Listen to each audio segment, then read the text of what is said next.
In this tutorial series, we will learn how to do a lens dirt effect. First, in the viewport shading options, change the compositor to camera. Select the camera and increase this value all the way up.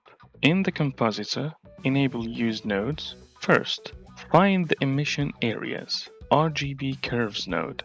Increase contrast of the image to find the emissions. Second, a blur node. Fast Gaussian, check relative, and add a blur amount.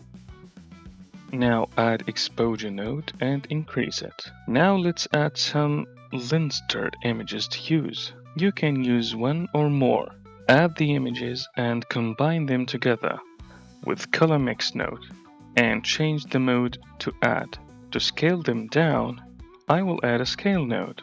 Set scale to render size and the method to crop.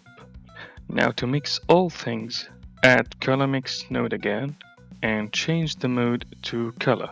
Connect both of what we did. Notice that the lens dirt effect is in the first socket. Now to add this to render, duplicate the color mix node and plug render image to first socket and the second one to what we did.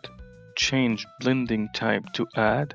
Now to gain more controls, add a color ramp node to the blur and plug it into the factor and adjust. Do the same to dirt textures before plugging it into the mix node. And it's always optional to add some math node like multiply to control the intensity.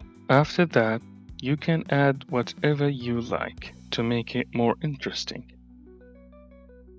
And that's all.